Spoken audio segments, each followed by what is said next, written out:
ஒரு வயதான விவசாயி தன் வயலில் பாடுபட்டு உழைத்து அதில் வரும் சொற்பமான வருமானத்தில் வாழ்ந்து கொண்டிருந்தார். ஒரு நாள் அவர் வளர்த்து வந்த குதிரை காணாமல் போய்விட்டது.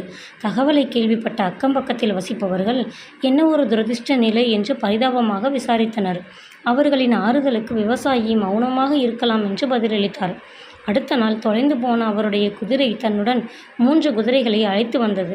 இதை ஆச்சரியமாக பார்த்த அக்கம் பக்கத்தினர், நீ ரொம்ப அதிர்ஷ்டசாலி, இப்பொழுது 4 குதிரை உனக்கு கிடைச்சிருச்சு என்றனர்.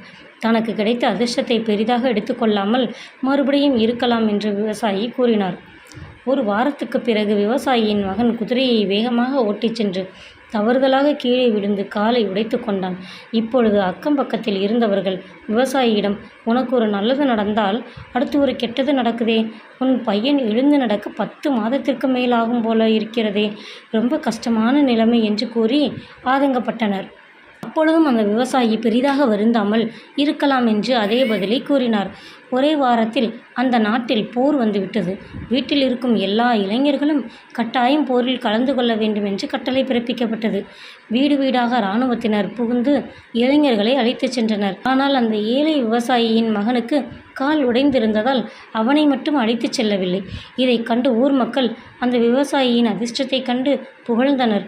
இப்போதும் அந்த விவசாயி இருக்கலாம் என்று கூறினார். அந்த விவசாயி ஒவ்வொரு முறையும் கூறும் பதிலை கேட்டுக்கொண்டிருந்த அவருடைய நண்பர் அந்த விவசாயியை பார்த்து, உனக்கு நல்லது நடந்தாலும் கெட்டது நடந்தாலும் இருக்கலாம் என்று சொல்கிறாயே ஏன் என்று கேட்டார். அதற்கு அந்த விவசாயி, நல்லது கெட்டது இரண்டும் நாணயத்தின் 2 பக்கங்கள். யாருக்கும் என்ன வேண்டுமானாலும் நடக்கலாம். சுகம் துக்கம் இவை இரண்டும் ஒன்றுக்கொன்று தொடர்புடையவை என்பதை உணர்ந்தாலே போதுமானது என்றார்.